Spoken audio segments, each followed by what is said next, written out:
And as soon as we saw it, we knew that it was our destiny and that we create our mission here.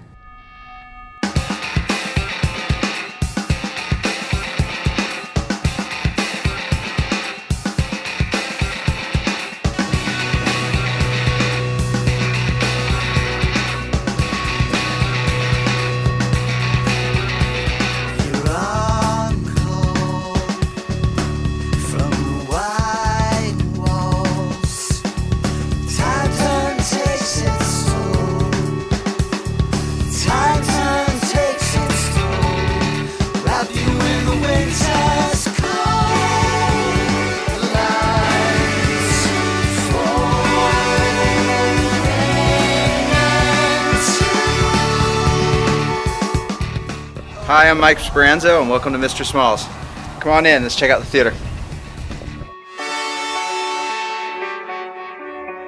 Is there white light on the far side? Just how This is Mr. Smalls Theater. change from the overflow. We used to have a recording studio for the first 5 years of our business life together, located down the street in a rented location. And our lease was about up. It was about 5 years. And we were sitting in the diner talking about what to do next, whether to renew our lease or find another location. And we were just kind of dreaming and saying, oh, wouldn't it be so great if we could find a church? And lo and behold, the mayor's brother was sitting at the counter at the diner, walks over to our table and says, you know, the borough's got a church. And then from there, we started communicating with the borough about how we could do it. The borough had owned it, and they liked what our proposal was. Originally, it was going to be a recording studio with a live venue component to it, but mainly a recording studio. And while we were engaged in developing the recording studio here, the recording industry changed dramatically. We couldn't afford to develop this space up to be a state-of-the-art recording studio because money like that wasn't being earned in studios anymore. So the economics just shifted with the Pro Tools revolution coming on and sort of changed everything about the way that recording was working. You know, prior to that, we owned a recording studio. We did like live recording shows in the recording studio where our friends would basically plan a show at the studio, sell tickets to their friends, and we would record it so that would pay for their album. So that was kind of, you know, our concept that we did at our first studio. We were going to translate it here, making it more of a showcase type place. Yeah, but when the bottom dropped out of the recording industry and all of a sudden everybody and their brother had GarageBand on their laptop, we really had to change the plan quickly because we had debt that, you know, from buying the place, from building and taking loans to develop the place. So we had to very quickly find a business model that could bring in some income. We were sort of forced to scramble, and we decided to just lean on the live venue aspect of it, and we just, you know. I mean, Mike and I, toured around with Rusted Root for many years together, raising our son on the road, and we've seen venues all across the country, and so we really had a good feel for, you know, what was out there in terms of venues and what venues across the country were offering to artists and to patrons. And so that gave us a lot of perspective on what we wanted to create for the artists. The shows were things that Liz had booked by herself because she had known people on the road with Rusted Root, and we called in favors and asked people just to start it up, and then it just, you know, we went from there. From the very beginning, the plan was turned upside down, you know, halfway through.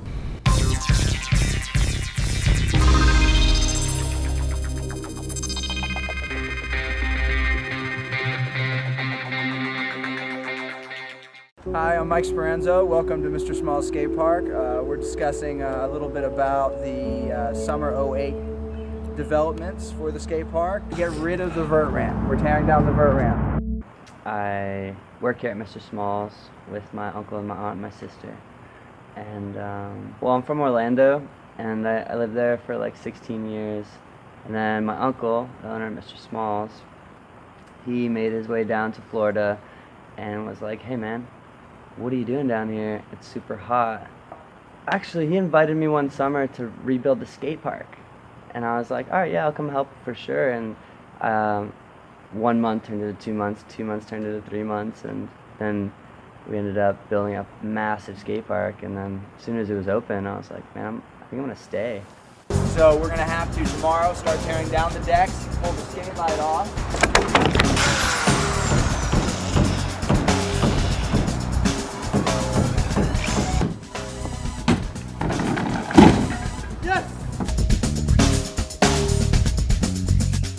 We actually had 3 different skate parks in that skate park.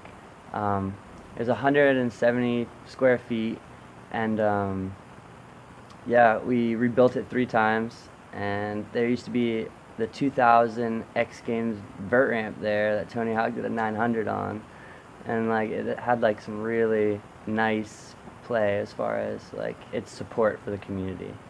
And we operated that for 10 years. We did programs with kids where if they raised their grade level up to a B, they would skate all free for summer. And, you know, it was a community service that we did for 10 years. You know, like most people that came to the park were young kids, and yeah, they didn't really have anywhere to go, so they all would keep coming back, and it created like this little family, just like skate parks do. Well, it all started when the borough asked us to tear down the skate park.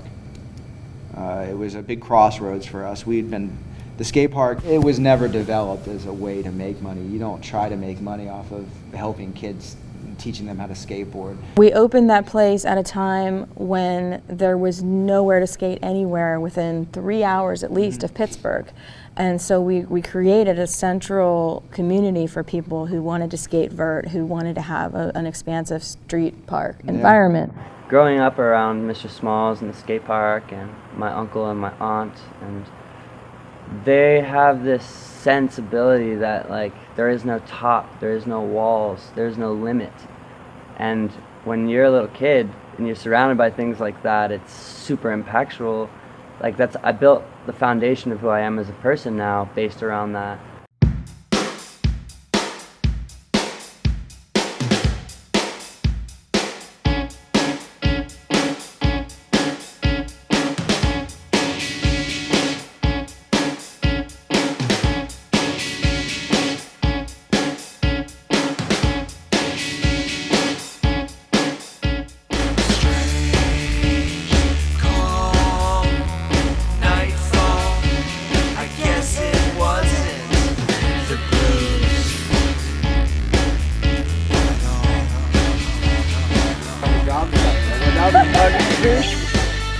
Did we all just lay down in a vacant?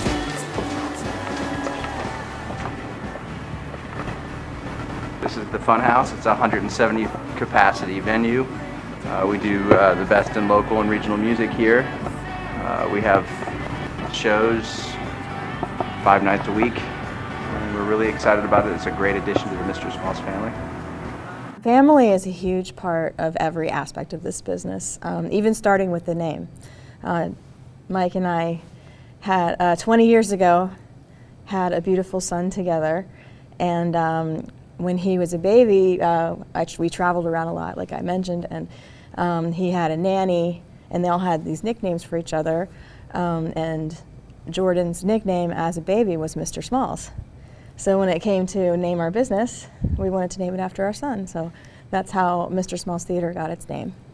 We have my niece, my sister's daughter. She is one of the general managers here and she's event coordinator, and you know, just all around go-to person. My nephew is a partner with Liz and myself in the business, and he's a professional skateboarder, travels the world skateboarding, and we're extremely proud of him. But it's, you know, a great thing to have him involved in what we do, because he brings a kind of traveled perspective to what we have, and he sometimes in our think tanks he can bring in things that he's seen at other locations and around the world, and sort of bring that into the conversation. So I mean, he's a very valuable asset to us dreaming what our next moves are. You know, we rally around each other intellectually a lot. Liz, myself, Shondon, and Evan will sit around and talk about the direction.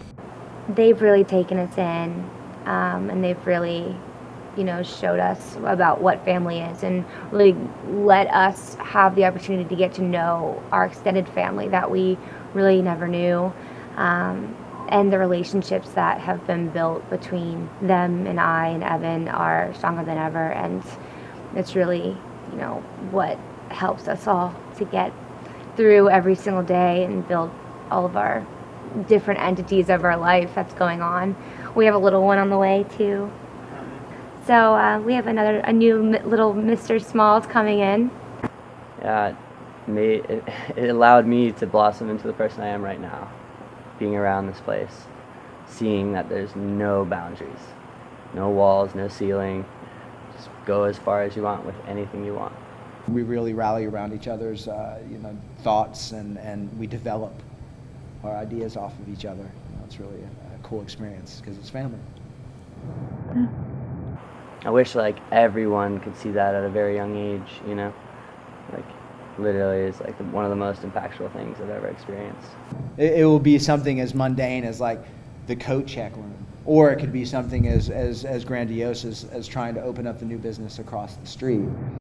We do music camp every year, that's fun. You get some of the same kids coming back, divide them all into bands, and then write songs with them and record them. And they do a live performance here at the venue at the end of the week. So just little programs like that. In the history of Mr. Smalls, the development of the recording studio and the concert venue, there have been a lot of things that we've done along the way, that we wanted to do, either to help kids or to help local musicians. The Department of Human Services gives her funding for her to do a program called We Rock. And that's a workshop where she gets kids from homes all over Pittsburgh, and every Monday they meet up, and then she teaches them how to record and teaches them how to use microphones or write music or compose, and things that we just wanted to do to provide opportunity. And all of those things together kind of became the Creative Life Support concept. And she finds the super dope kids that are interested in the program, and then it's really special. We started doing educational programs in the high schools, teaching kids how to record, and since then it's grown into a pretty active nonprofit. The students walk out with a full press kit of everything that they would need to start booking gigs for about 13 years now. That's probably our longest running program. Everything that we've done, everything that we do, everything that we plan on doing is all based around the community, based around what's going to be an established point for all of these people to be able to come together and experience laughter and life and fun and in one particular location. There's been some really amazing shows here. There's only a couple times where I've walked in and just been completely blown away. One was Snoop Dogg. Snoop-a-loop on stage.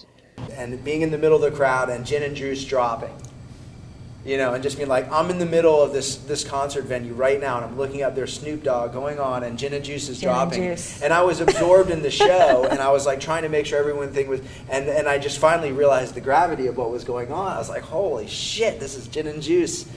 I love seeing Wu-Tang, it's always a good time. Alt J. Perry Farrell. Yeah, Smashing Pumpkins, that was rad.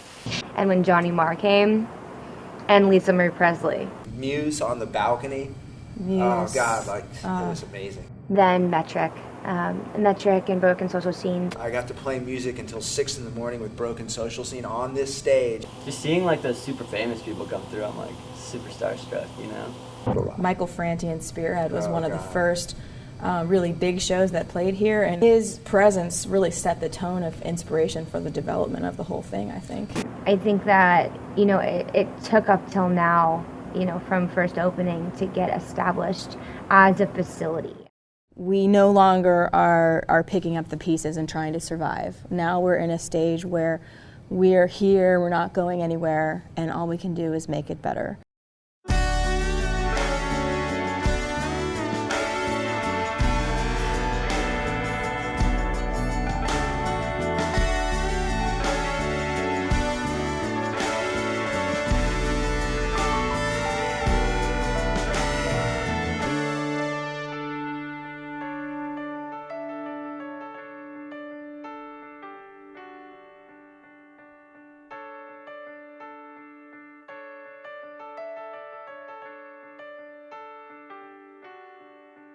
lost again. Face the bets